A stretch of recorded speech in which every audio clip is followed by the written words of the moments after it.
الحمد لله وكفى وسلام على عباده الذين اصطفى أما بعد فقد قال الله تبارك وتعالى في الكلام المجيد والفرقان الحميد أعوذ بالله من الشيطان الرجيم بسم الله الرحمن الرحيم إن الله لا يظلم الناس شيئا ولكن الناس أكثرهم يظلمون وقال النبي صلى الله عليه وسلم الظلم ظلمات يوم القيامة وقال عليه الصلاة والسلام الراحمون يرحمهم الرحمن ارحموا من في الأرض يرحمكم من في السماء أو كما قال عليه الصلاة والسلام رب اشرح لي صدري ويسر لي أمري واحلل عقدة من لساني يفقه قولي سبحانك لا علم لنا إلا ما علمتنا وعلمنا ما ينفعنا وزدنا علما اللهم صل على سيدنا محمد وعلى آل سيدنا محمد وبارك وسلم. بزرگان محترم، گرامی قدر بھائیوں، عزیزوں، نوجوانوں،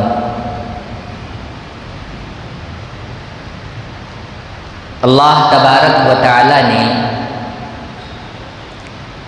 اس دنیا میں ہر انسان کو کچھ طاقتیں، کچھ قوتیں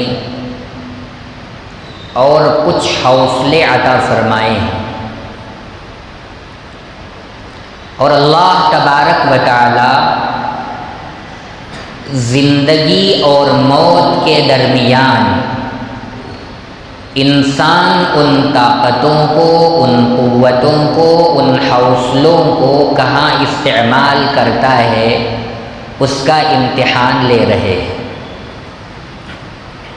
سورۃ الملک میں خالق کائنات نے ارشاد فرمایا الذی خلق الموت والحیاة لیبلوکم ایکم احسن عملا۔ اللہ وہ ہیں جنہوں نے موت اور حیات کو پیدا فرمایا۔ کیوں پیدا فرمایا؟ لیبلوکم ایکم احسن عملا، تاکہ وہ تم کو آزمائے کہ تم میں کون اچھے عمل کر کے آتا ہے، کس کے اعمال اچھے ہوں گے، اس کی آزمائش کے لیے اللہ تعالیٰ نے موت اور حیات کو پیدا فرمایا ہے۔ تو اللہ تبارک و تعالیٰ نے ہر انسان کو طاقتیں دیں، قوتیں دیں، حوصلے دیے، بھلائی اور برائی میں تمیز پیدا کرنے کا سلیقہ عطا فرمایا، اور ہر انسان کی فطرت، ہر انسان کی عقل، ہر انسان کا شعور، نیکی کیا ہے، بھلائی کیا ہے، خیر کیا ہے، اس کو سمجھتا بھی ہے، اور برائی کیا ہے، بدی کیا ہے، شر کیا ہے، اس کو بھی سمجھتا ہے۔ اور ہر انسان کی فطرت میں اللہ نے یہ بات رکھ دی ہے کہ وہ ہمیشہ بھلائی، خیر اور بہتری کی طرف آگے بڑھتا ہے، اسی کو پسند کرتا ہے۔ اگرچہ کہ نہ چاہتے ہوئے فطرت کے خلاف، انسانی طبیعتوں کے خلاف وہ غلط کاموں میں لگتا ہے، برائی کے کام کرتا ہے، شر کے کاموں میں اپنی زندگی کو کھپاتا ہے، لیکن ہر انسان کی فطرت میں اللہ نے شر کو کرنے کی طرف مائل نہیں کیا ہے۔ اسی لیے کوئی بھی انسان غلط کام کرتا ہے، برائی کی طرف آگے بڑھتا ہے، شر کی طرف اپنے قدم بڑھاتا ہے، تو جو اچھے انسان ہوتے ہیں، جو صالح اور پاکیزہ معاشرہ ہوتا ہے، وہ اس پر انگلیاں اٹھانا شروع کر دیتا ہے۔ تو گویا کہ اللہ تبارک و تعالی نے تمام کائنات کو پیدا فرمانے کے بعد ہر مخلوق کے اندر عدل اور انصاف کا مادہ رکھا، عدل اور انصاف کا مزاج رکھا، کہ ساری مخلوق انصاف چاہتی ہے، بھلائی چاہتی ہے، کوئی ظلم کو گوارا کرنا پسند نہیں کرتا، برائی کو سہنے کی فطرت کسی کی قبول نہیں کرتی۔ تو پتہ یہ چلا کہ اللہ نے کائنات میں بھلائی ہی بھلائی پیدا فرمائی ہے، اور بھلائی ہی پر چلنے پر کامیابی ملتی بھی ہے۔ اس لیے اللہ تبارک و تعالی نے قرآن مجید میں ارشاد فرمایا، ان اللہ لا یظلم الناس شیئا، اللہ تعالی لوگوں پر ذرہ برابر ظلم نہیں فرماتے، ظلم کا معاملہ اللہ کو پسند نہیں ہے، گوارا نہیں ہے۔ وَلَكِنَّ النَّاسَ أَنفُسَهُمْ يَظْلِمُونَ، لیکن لوگ خود اپنے آپ پر ظلم کرتے ہیں۔ اور اللہ کے نبی صلی اللہ علیہ وسلم نے ارشاد فرمایا، الظلم ظلمات یوم القیامہ، ظلم قیامت کے دن اندھیروں کی شکل اور صورت میں ہوگا۔ یعنی ظالم جو کچھ بھی اپنی دنیا کی زندگی میں ظلم کا معاملہ کسی نہتے پر، کسی کمزور پر، کسی غریب اور لاچار اور مجبور پر کیا ہوگا، پورا اندھیرے کی شکل میں اس کے سامنے ہوگا۔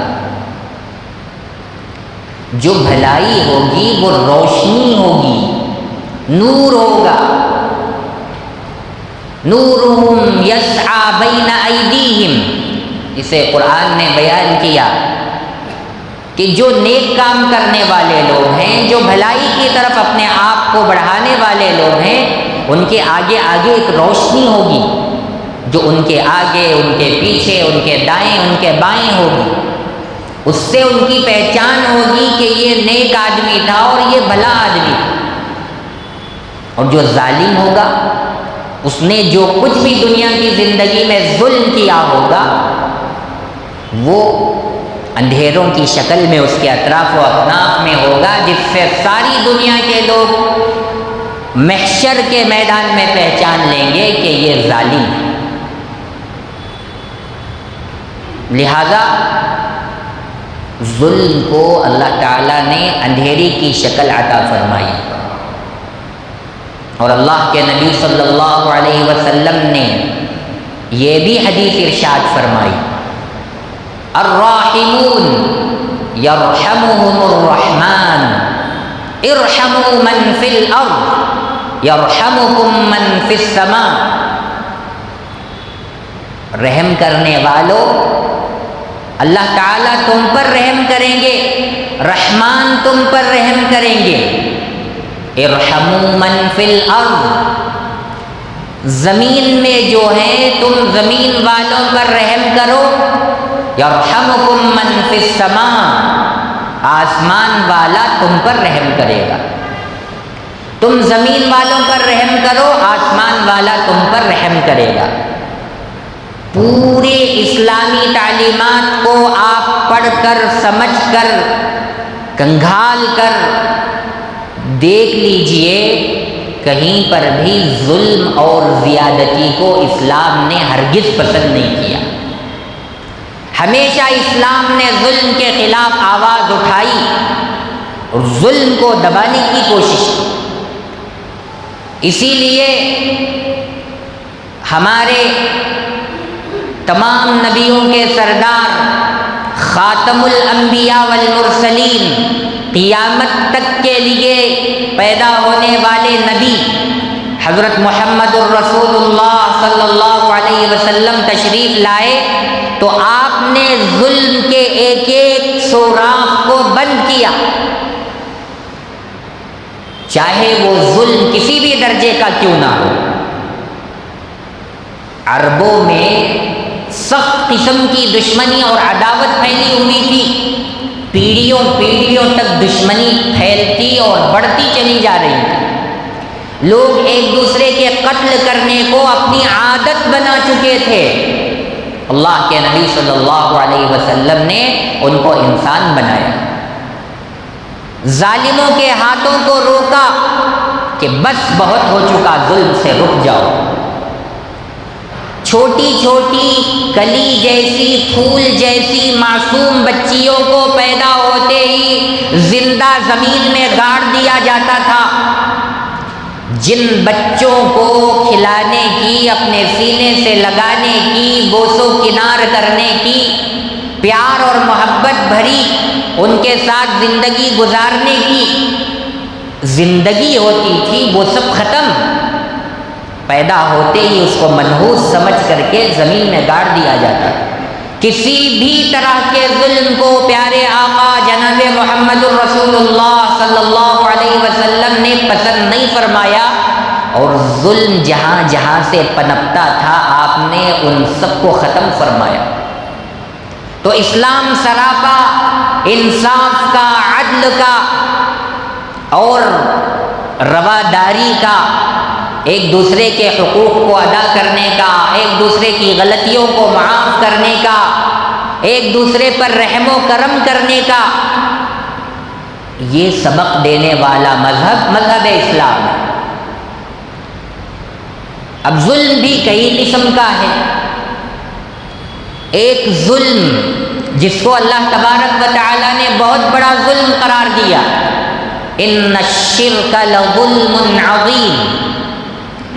اللہ کے ساتھ، اللہ کی الوہیت میں، اللہ کی وحدانیت میں، اللہ کی بڑائی اور کبریائی میں کسی اور کو پارٹنر اور شریک بنانا، یہ سب سے بڑا ظلم ہے۔ قرآن نے بیان کیا ان الشرک لظلم عظیم، اللہ کے ساتھ کسی کو عبادت میں شریک کرنا، اللہ کی ذات و صفات میں شریک کرنا، یہ سب سے بڑا ظلم ہے۔ اور دوسرا ظلم انسانیت کے ساتھ ہے، کسی کا مال ناحق دبا لینا، کسی پر خواہ مخواہ ناحق ہاتھ اٹھانا، اس کی زمین دبا لینا، اس کا مال چھین لینا، حقوق ادا نہ کرنا، ماں باپ کے اوپر اولاد کے حقوق ہیں، ماں باپ نے اولاد کا حق نہیں ادا کیا، ظلم ہے۔ اولاد کا ماں باپ کے اوپر حق ہے، حقوق ہیں، اولاد نے ماں باپ کے حقوق میں کمی کوتاہی کی، ظلم ہے۔ ایک باپ کے 4 بچے ہیں، 4 بچیاں ہیں،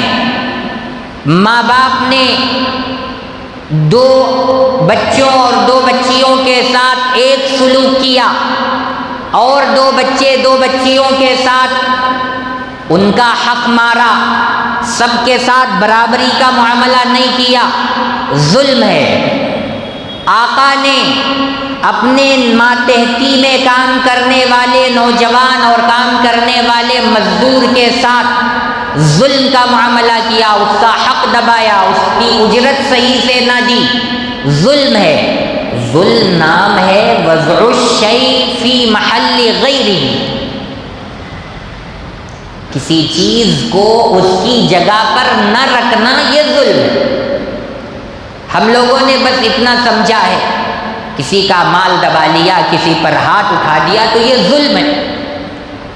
آج اس لحاظ سے ہماری پوری مسلم کمیونٹی اپنے گریبان میں جھانک کر دیکھے، تنہائی میں بیٹھ کر اپنا محاسبہ کرے، اپنی زندگی کے اپنے اخلاق کو کاؤنٹ کرے تو ہر آدمی ظالم نکل آئے گا،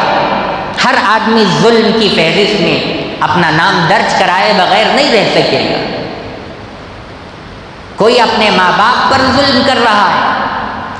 کوئی ماں باپ اپنی اولاد پر ظلم کر رہے ہیں، کوئی شوہر اپنی بیوی کا حق ادا نہیں کر رہا ہے، کوئی بیوی اپنے شوہر کا حق ادا نہیں کر رہی ہے، اور جو کسی کی ماتحتی میں کام کرنے والے ہیں وہ خیانت کا معاملہ کر رہے ہیں، جو مالک اور اونر بنے ہوئے ہیں، باس بنے ہوئے ہیں، وہ اپنے نیچے کام کرنے والوں کو اور اپنے غلاموں کو، اپنے ماتحتوں کو ظلم کا شکار بنا رہے ہیں، ان پر زیادتی کر رہے ہیں، ان کو جتنے پیسے دینے ہیں، جتنی اجرت دینی ہے وہ نہیں دے رہے ہیں۔ کوئی مالک کے اوپر ظلم کر رہا ہے، کوئی اپنے آقا کے اوپر ظلم کر رہا ہے، آقا غلام کے اوپر، غلام اپنے آقا پر ظلم کر رہا ہے۔ تو اسلام نے ہر طرح کے ظلم کو ناجائز اور حرام قرار دیا ہے۔ ایذائے مسلم حرام ہے، مسلمان کو تکلیف دینا یہ حرام ہے۔ اور اللہ کے نبی صلی اللہ علیہ وسلم نے کیا ارشاد فرمایا؟ المؤمن للمؤمن کالبنیان یشد بعضہ بعضا۔ ایک اینٹ کو دوسری اینٹ سے ملائے بغیر کوئی عمارت کھڑی نہیں ہو سکتی، کوئی بلڈنگ نہیں کھڑی ہو سکتی، کوئی گھر تعمیر نہیں ہو سکتا،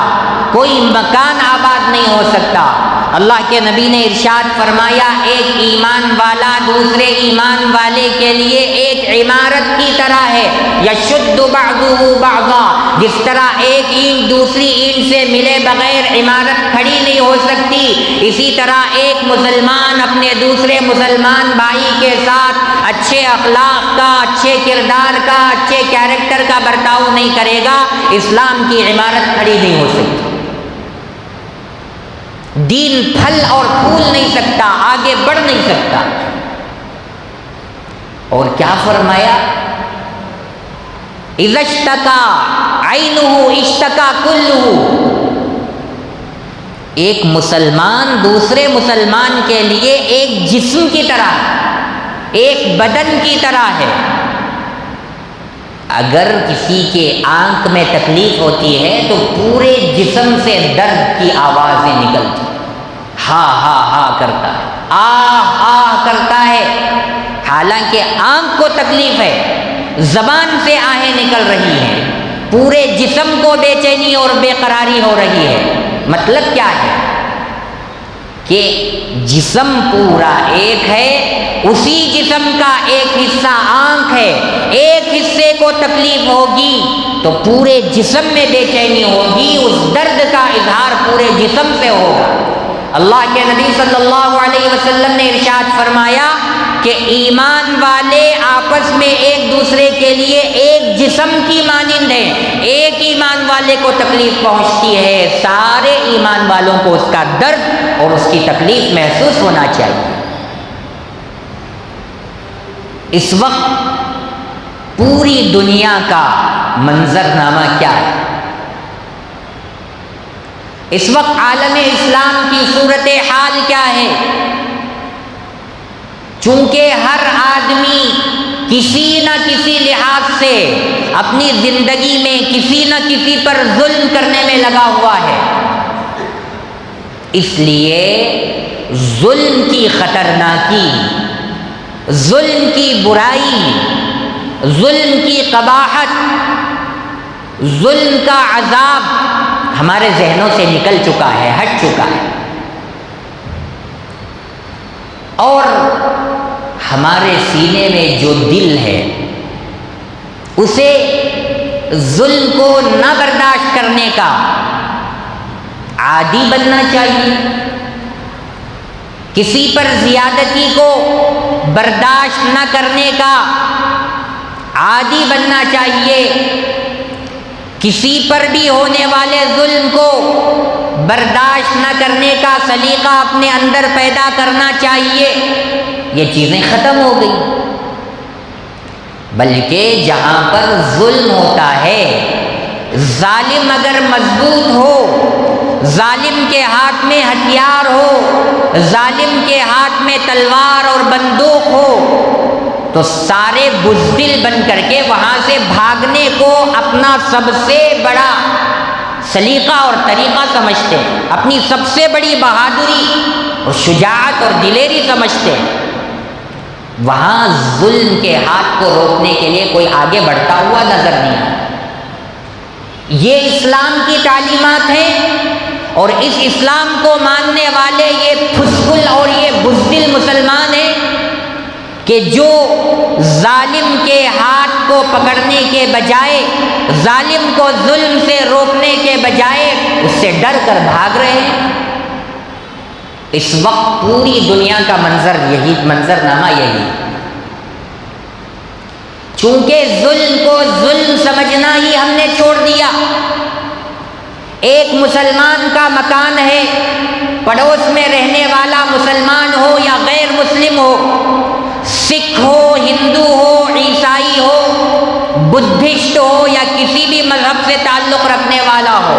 اسلام نے اس سے یہ کہا کہ تم کسی بھی پڑوسی کو ستا نہیں سکتے، اس کو کسی قسم کی تکلیف نہیں دے سکتے۔ لا يدخل الجنت من لا یأمن جارہ بوائقہ، وہ ایمان والا، وہ مسلمان جنت میں داخل ہی نہیں ہو سکتا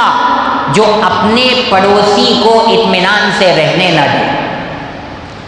جس کی وجہ سے اس کے پڑوسی کو تکلیفیں پہنچ رہی ہو۔ آج ہر گھر کے اندر، ہر گھر کے باہر مسلمان غور کر کے دیکھے کہ مجھ سے میرا پڑوسی کتنا خوش اور راضی۔ ہر پڑوسی کو اپنے مسلمان بھائی سے شکایت ہے، اس کا رہن سہن ٹھیک نہیں، اس کے اخلاق ٹھیک نہیں، اس کے عادات و اطوار ٹھیک نہیں، اس کا لین دین ٹھیک نہیں۔ اور تو اور یہ ہمارے ساتھ بھلائی کا معاملہ نہ کرے، کوئی بات نہیں، ہمارے ساتھ مالی مدد کا معاملہ نہ کرے، کوئی بات نہیں، زور زور سے گانے بجانے کی چیزیں ڈال کر ایک سونے والے کو تکلیف پہنچانا، زور زور سے گالم گلوچ کر کے پوری کمیونٹی کے اندر اخلاقی بگاڑ کو پیدا کرنا، گاڑیوں کو ایسے ویسے ان کے گھروں کے پاس کھڑا کر کے تکلیف پہنچانا، کوڑا کرکٹ کو اٹھا کر اپنے گھر کے بازو والے گھر پہ پھینک دینا، گندے پانی کو ان کے گھروں کے پاس بہا دینا، اور ایسی ویسی چیزوں کو اپنے گھر کی طرف سے ہٹا کر دوسرے گھر والوں کی طرف کر دینا، یہ سب سے بڑا ظلم ہے۔ آج مسلمان اس پر غور کر رہا ہے۔ جہاں جاؤ، جس علاقے میں داخل ہونے کی ضرورت پڑے، بس انٹری ہوتے ہی سمجھ میں آ جائے گا یہ مسلمانوں کی بستی ہے، مسلمانوں کا محلہ ہے یا غیر مسلموں کا محلہ۔ گندگی کا ڈھیر پڑا ہوا ملے گا، گاڑیاں ادھر سے ادھر بغیر کسی سلیقے اور طریقے کے پارک کی ہوئی نظر آ جائیں گی۔ کیسا کیسا ظلم ہم نہیں کر رہے۔ شوہر کا ظلم بیوی پر، بیوی کا ظلم شوہر پر، اولاد کا ظلم ماں باپ پر، ماں باپ کا ظلم اولاد پر، رشتہ داروں کا ظلم اپنے دوسرے رشتہ داروں پر، بھائی بہن پر ظلم کر رہا ہے، بہن بھائی پر ظلم کر رہی ہے۔ اس طرح ہم کتنے رشتوں کو بیان کریں، چچا کا رشتہ، تایا کا رشتہ، ماموں کا رشتہ، خالہ کا رشتہ، پھوپھا اور پھوپھی کا رشتہ، سارے رشتوں میں آپس میں ایک دوسرے کے خلاف زندگیوں میں کینہ بھر بھر کر کے ظلم کا کام ہم کر رہے ہیں، لیکن سمجھ ہی نہیں رہے ہیں کہ یہ ظلم۔ اب بتائیے، ہم جب قیامت میں اللہ کے دربار میں کھڑے ہوں گے تو کن لوگوں کی فہرست میں اور کن لوگوں کی جماعت میں کھڑے ہوں گے؟ ظالموں کی جماعت میں کھڑے ہوں گے یا مظلوموں کی جماعت میں کھڑے ہوں گے؟ اللہ کے نبی صلی اللہ علیہ وسلم نے ارشاد فرمایا، 2 گناہوں کی سزا اللہ دنیا ہی میں عطا فرماتے ہیں، نقد اس کو سزا ملتی ہے۔ ایک، ماں باپ کو ستانے کی سزا اللہ تعالیٰ دنیا ہی میں اولاد کو دیتے ہیں۔ دوسرا، ظالم کو مظلوم پر ظلم ڈھانے کی بنیاد پر اللہ دنیا ہی میں سزا دیتے ہیں۔ لہذا ظلم چاہے کسی بھی طبقے کا ہو، کسی پر بھی ہو، چاہے وہ ذات پات کو لے کر ہو، چاہے وہ اپنے انڈر میں کام کرنے والوں کو لے کر ہو، چاہے بیوی کا ظلم اپنے شوہر پر، شوہر کا ظلم اپنی بیوی پر، اولاد کا ظلم ماں باپ پر، ماں باپ کا ظلم اولاد پر، رشتہ داروں کا ظلم دوسرے رشتہ داروں پر کیوں نہ ہو، سب کے سب ظالموں کی فہرست میں کھڑے ہوں گے۔ اور اللہ ظلم کو ہرگز گوارا نہیں کرتا۔ ظلم کر کر کر کے ہمارے دل پتھر بن چکے ہیں، ہمارے دلوں سے ہمدردی، رحم و کرم،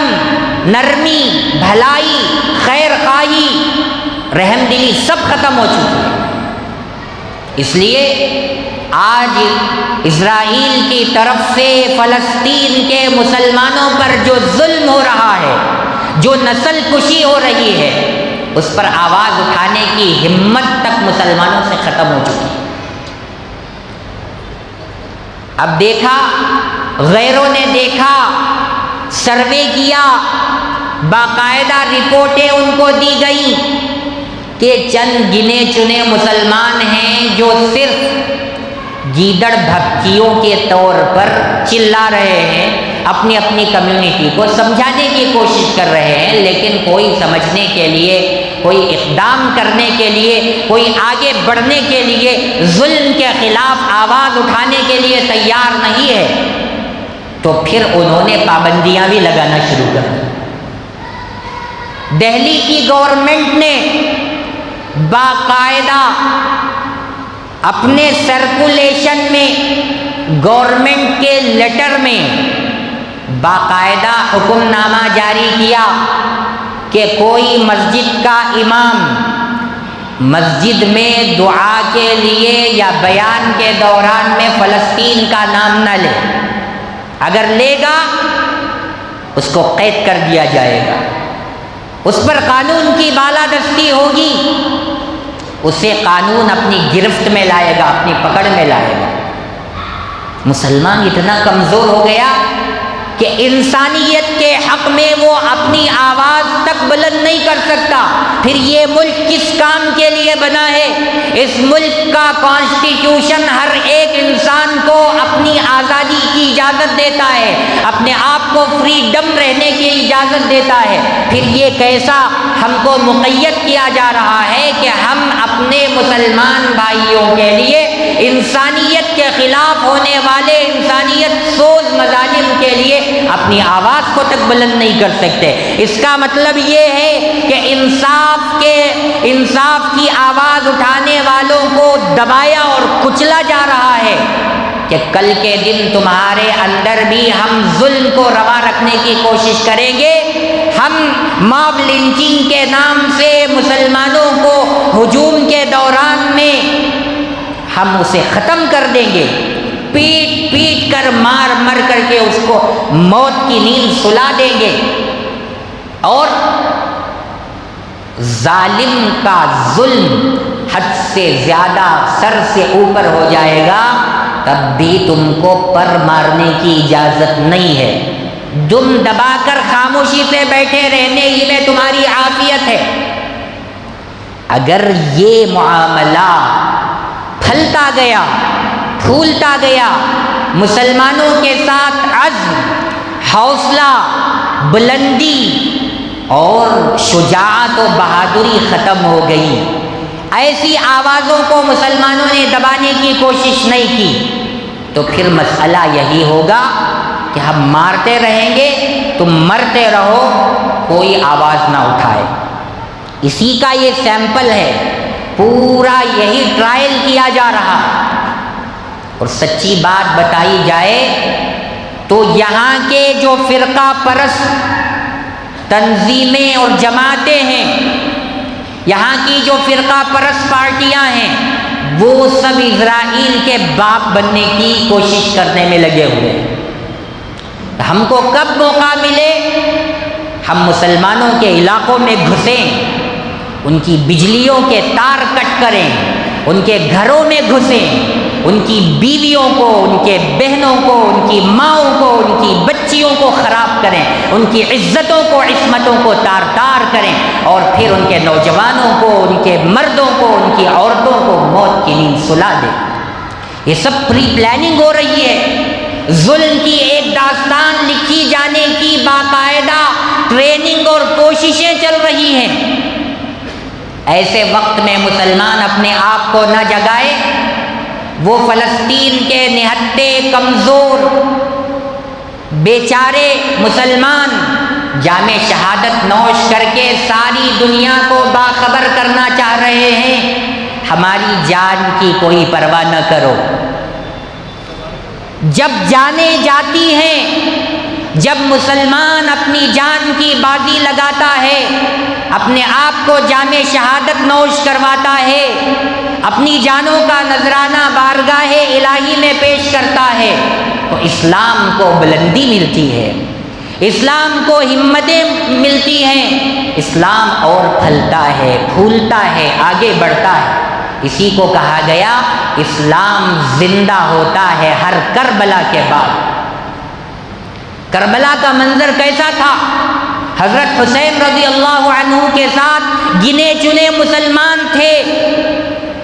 لیکن آپ نے ظالموں کے سامنے گھٹنے ٹیکنا کبھی پسند نہیں کیا۔ اپنی اولاد کو، اپنی جان کو،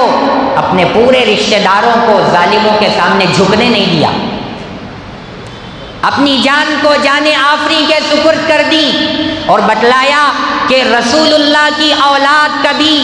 بزدل اور بے غیرت اور بے حمیت نہیں ہو سکتی، وہ ہمیشہ بہادری کا مظاہرہ کرتی ہے، دشمن کے سامنے کبھی جھکنا، گھٹنے ٹیکنا اس کے خون میں نہیں ہے۔ پھر کیا ہوا؟ پوری دنیا میں اسلام پھیلا۔ حضور اکرم صلی اللہ علیہ وسلم جب دنیا میں تشریف لائے تھے، چھپ چھپ کر کے اسلام کی دعوت دی جا رہی تھی۔ کافر اتنی زیادہ تکلیفیں پہنچا رہے تھے۔ پھر حضرت عمر رضی اللہ عنہ نے ایمان قبول کیا، کھڑے ہو کر کے کافروں کے جم گھٹے میں کہا، کوئی آدمی اپنی ماں کا دودھ پینے والا ہو، اپنی بیوی کو بیوہ اور اپنے بچے کو یتیم کرنا چاہتا ہو، تو وہ آج کے بعد سے مسلمانوں سے ٹکر لے، مقابلہ لے۔ کسی کے اندر ہمت نہیں تھی کہ انگلیوں پر گنے چنے جانے والے مسلمانوں کے ساتھ مقابلہ کرے، ان کے ساتھ ٹکر لے۔ پھر دیکھتے دیکھتے حجاز مقدس سے، عرب کی چھوٹی سی سرزمین سے، پہاڑوں اور ٹیلے والی سرزمین سے نکل کر پورے یورپ تک اسلام پھیلا۔ مسلمانوں نے اسلام کے جھنڈے گاڑ دیے، 22 لاکھ مربع میل سے زیادہ پر اسلام کی حکومت چھا گئی۔ یہ حضرت عمر فاروق رضی اللہ عنہ کا دور ہے، اور آج پوری دنیا اور یہ یہودی، یہ نصرانی، یہ پارسی اور یہ ہندو، یہ بدھسٹ اور یہ سکھ،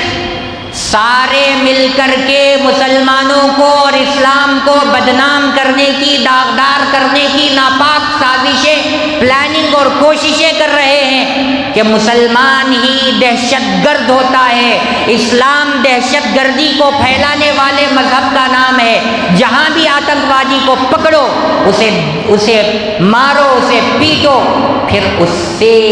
بیان لو تو وہ کہے گا کہ میں مسلمان۔ ساری دنیا کو باور کرانے کی، معلوم کرانے کی کوشش کر رہے ہیں کہ اسلام کی فطرت میں دہشت گردی رکھی ہوئی ہے۔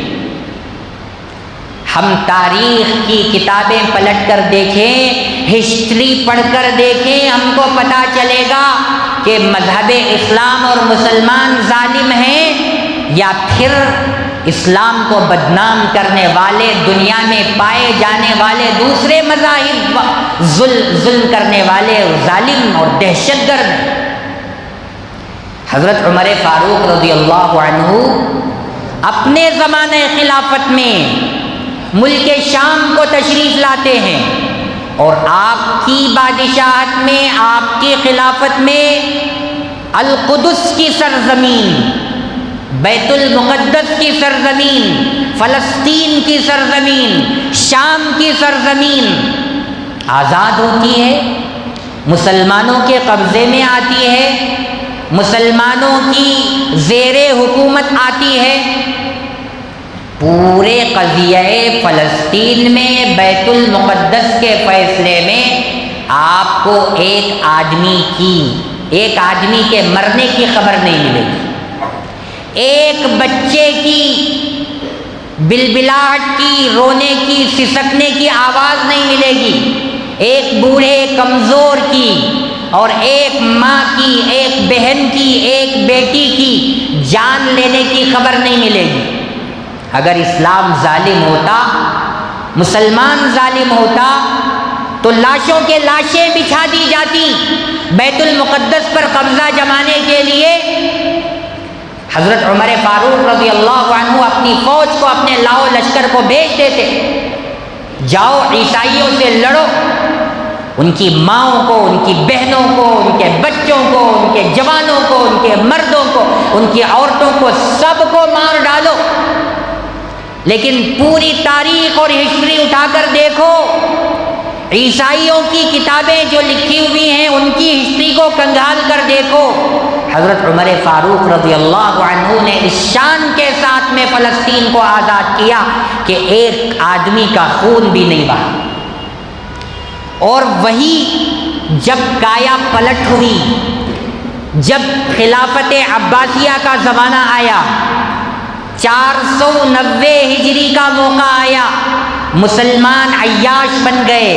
مسلمانوں نے دنیا طلبی میں اپنی زندگی گزارنا شروع کر دی، آخرت کی فکر سے غافل اور لاپرواہ ہو گئے۔ 490 ہجری میں پھر ایک مرتبہ عیسائیوں نے، صلیبیوں نے ہنگامہ مچایا، مسلمانوں پر حملہ کیا، بیت المقدس کو ان کے قبضے سے نکال کر اپنے قبضے میں لیا۔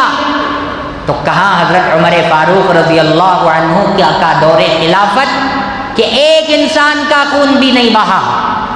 ایک انسان کو بھی نہیں مارا گیا۔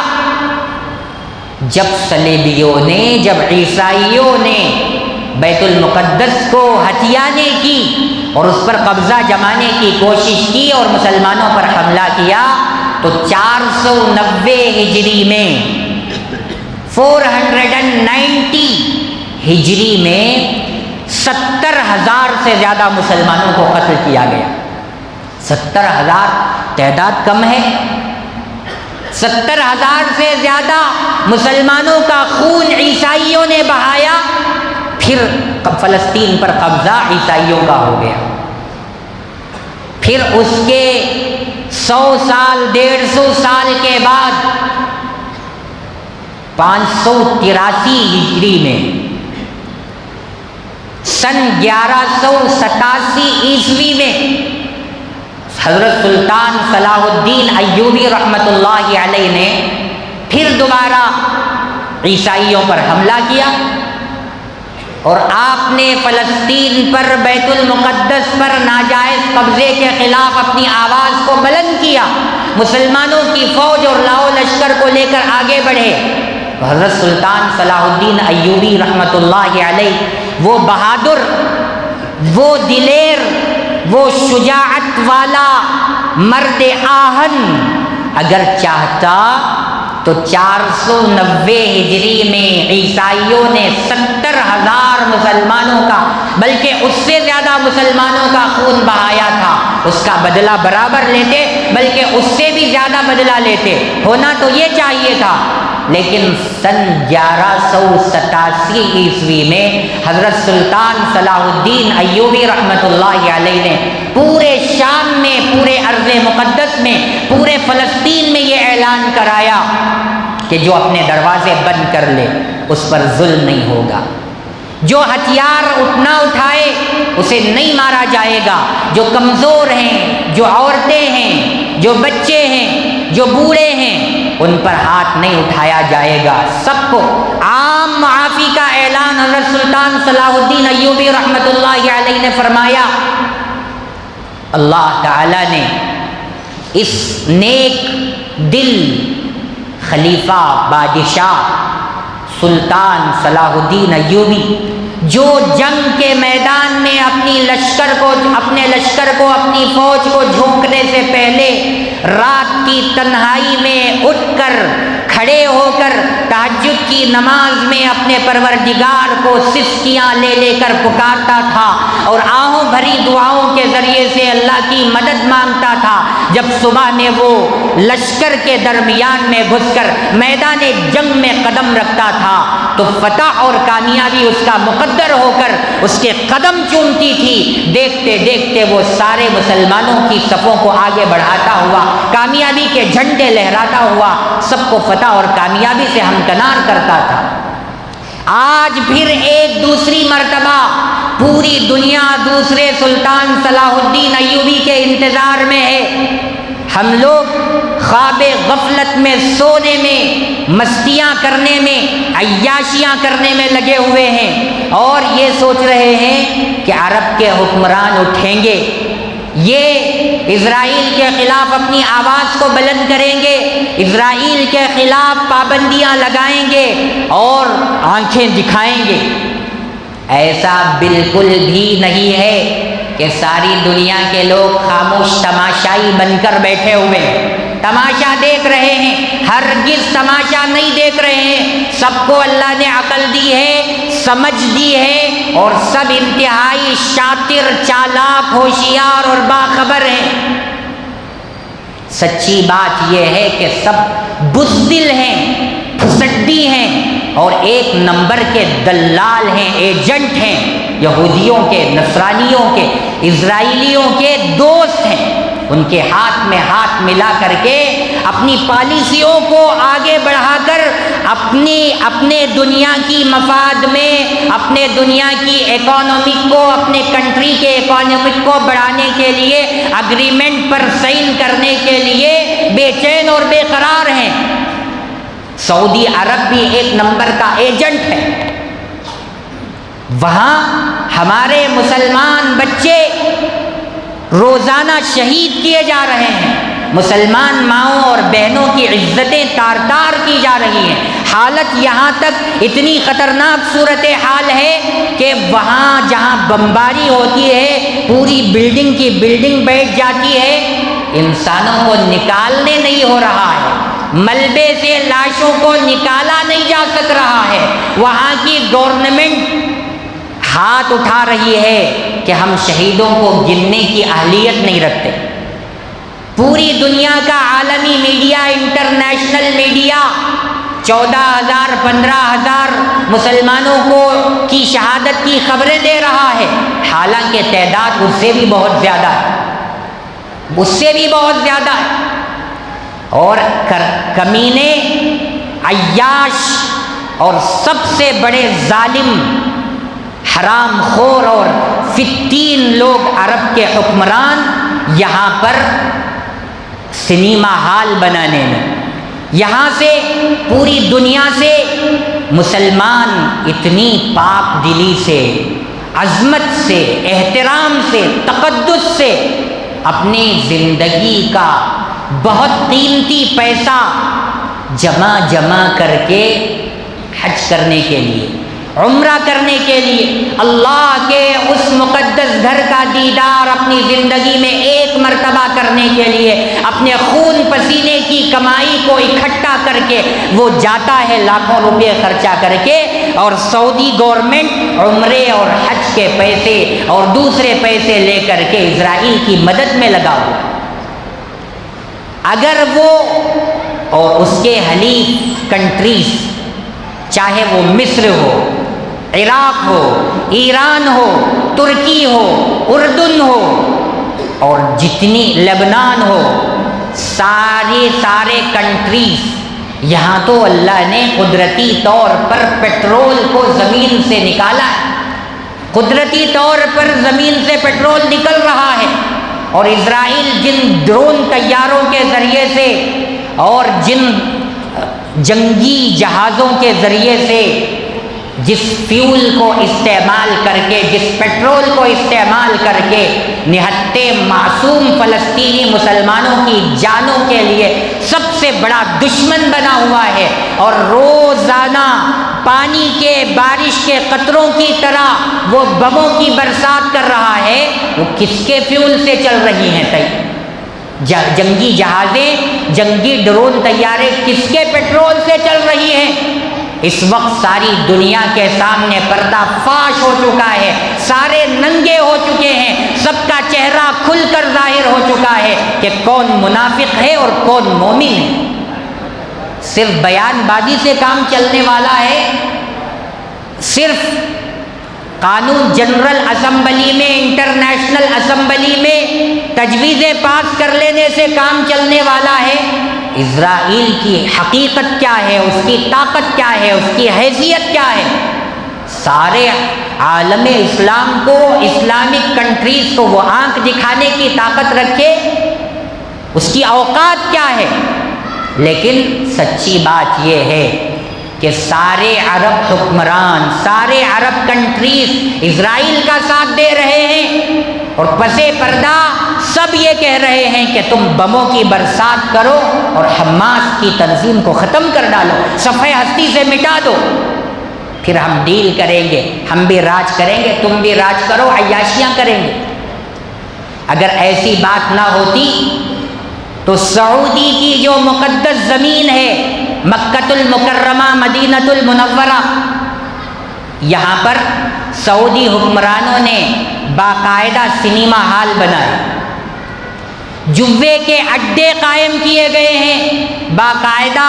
توپ پہن کر، رومال ڈال کر، داڑھی چھوڑ کر مسلمان مرد، مسلمان عورتیں جوا کھیل رہے ہیں، ہاتھوں میں بیئر ہے، شراب نوشی، سٹے بازی، اور باقاعدہ امریکہ سے، یورپ سے، برطانیہ سے، دوسرے ممالک سے ننگے کپڑے پہن کر ننگا ناچنے والی لڑکیوں کو لا کر ان کو باقاعدہ بڑے بڑے انعامات اور بڑے بڑے سونے اور چاندی کے زیورات پہنائے جا رہے ہیں، دیے جا رہے ہیں۔ کم از کم ان خبیثوں کو، ان بے غیرتوں کو، ان بے شرموں کو اگر انسانیت کی ذرہ برابر فکر ہوتی تو کم از کم فلسطینی مسلمانوں پر ہونے والے ظلم کے وقت یہ جوے کے اڈوں کو بند کر دیتے، سنیما ہالوں پر تالا لگا دیتے، باہر سے ننگا ناچنے والیوں کو بلانا بند کر دیتے۔ لیکن آج تک کی بھی خبریں ہیں، باقاعدہ سنیما ہال روز چل رہے ہیں، روز امریکہ سے خوبصورت لڑکیاں بذریعے فلائٹ اور بزنس کلاس کی فلائٹ میں بلا کر ان کو نچوا کر ان کو پیسے دیے جا رہے ہیں۔ وہاں فلسطین کے مسلمان جل رہے ہیں، بمباریوں سے ان کے چیتھڑے اڑ رہے ہیں، ان کا ہاتھ کہیں پر، ان کے پیر کہیں پر، ان کا جسم، ان کا دھڑ، ان کا سر کہیں پر، ان کی ساری زندگی تباہ اور جہنم بن چکی ہے۔ اللہ قرآن مجید میں ارشاد فرماتے وَامْتَازُوا الْيَوْمَ أَيُّهَا الْمُجْرِمُونَ، آج کے دن ہم اے مجرموں تم کو الگ کر دیں گے۔ ساری دنیا دیکھ رہی ہے تماشا کہ اس وقت مسلم حکمران ظالم ہیں، برابر اسرائیل کے ظلم میں وہ بھی شریک ہیں۔ اور یاد رکھیں، اگر ہم نے اپنے انسانیت کے ناطے اپنے مسلمان بھائیوں کی آواز بن کر کے اپنی آواز کو بلند نہیں کیا، میسور میں ایک چھوٹا سا پروٹیسٹ ہوا، وہاں پر آواز اٹھائی گئی تو پولیس والوں نے آ کر کے گرفتاری کر لی، اریسٹ کر لیا۔ کسی کو بھی پروٹیسٹ کرنے کی اجازت نہیں ہے۔ اسلامی کوئی جلسہ کرنا چاہتا ہے، اس کو اجازت نہیں مل رہی ہے، پرمیشن نہیں مل رہا ہے۔ اور خبیثوں نے پوری لابی چلا رکھی ہے کہ فلسطین کی حمایت میں آواز اٹھانے والوں کو پنپنے نہیں دیا جائے گا۔ اور دیکھا ہمارے انڈین مسلمانوں نے، پوری کمیونٹی نے، کہ ورلڈ کپ کا گیم کھیلا گیا گجرات کی سرزمین میں، اور وہاں پر آسٹریلیا کا ایک غیور، باہمت، باحوصلہ نوجوان، وہ بھی مسلمان نہیں، یا تو وہ عیسائی ہے یا یہودی ہے، اس نے ایسے کپڑے پہنے جو فلسطین کی حمایت میں تھے، ظالم اور دہشت گرد اسرائیل کی مخالفت میں تھے۔ اس میں لکھا ہوا تھا فری پیلسٹائن، اسٹاپنگ بامبنگ، ایسے الفاظ اس میں لکھے ہوئے تھے۔ اس نے ایک دم میدان میں کود دیا،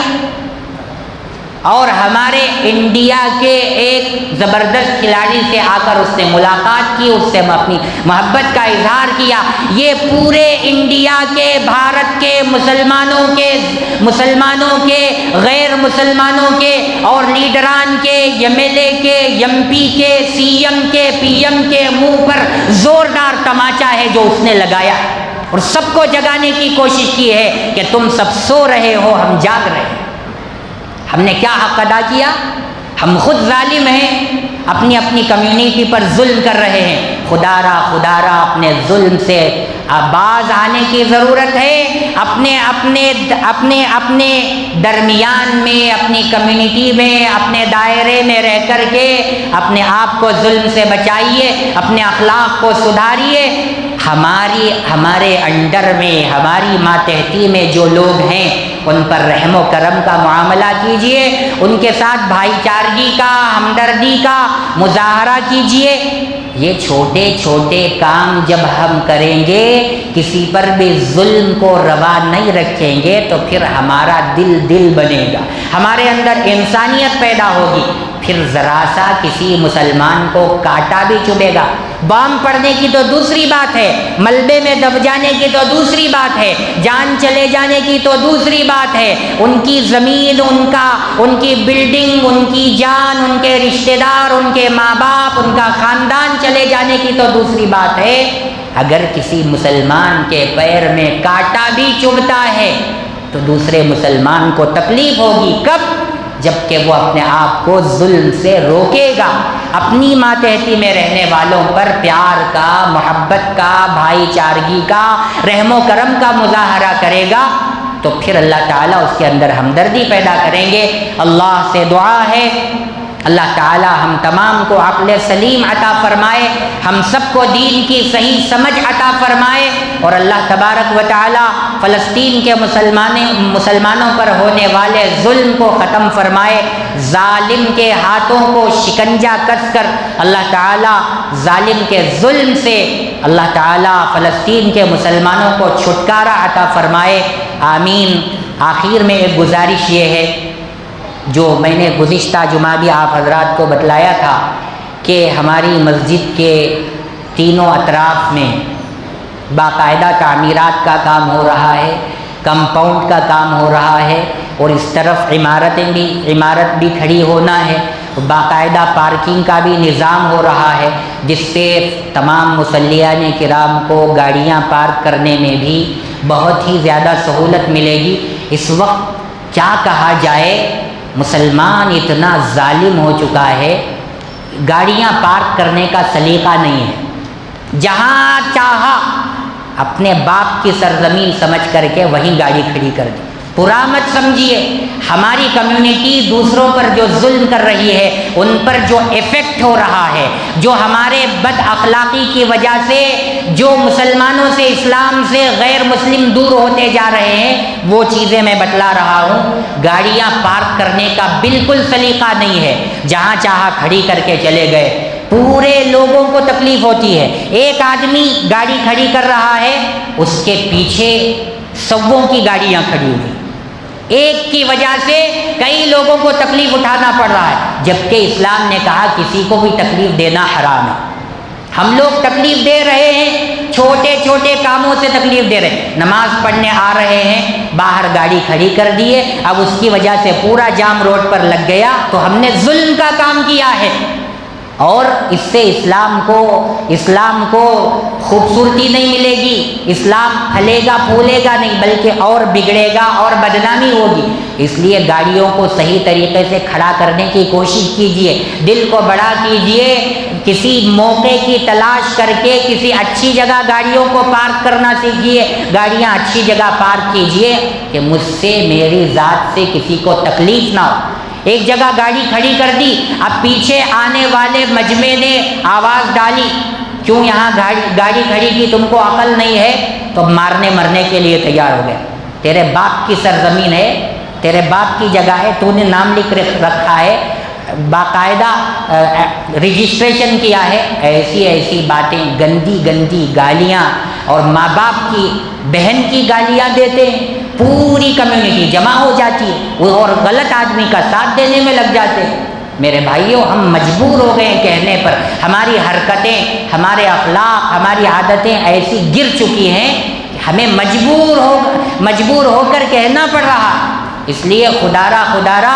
بازار میں ہوں، گھر کے سامنے ہوں، دکان کے سامنے ہوں، یا کہیں بھی ہم تجارت کی غرض سے جائیں، رشتہ داروں کے یہاں جائیں، پورا خیال رکھ کر کے جائیں کہ ہم کو گاڑی کس طرح پارک کرنا ہے جس سے کسی کو تکلیف نہ ہو، کسی کو پریشانی نہ ہو، کسی کو پرابلم نہ ہو۔ ہو سکتا ہے کہ جہاں ہم گاڑی کھڑی کر کے جا رہے ہیں اور وہاں ٹریفک جام ہو رہی ہے، وہاں کوئی موت سے لڑ رہا ہو، وہاں ایمبولینس آ گئی ہو، اب اسے ارجنٹ پہنچانا ہو، تو میرے بھائیوں، اللہ کے فضل و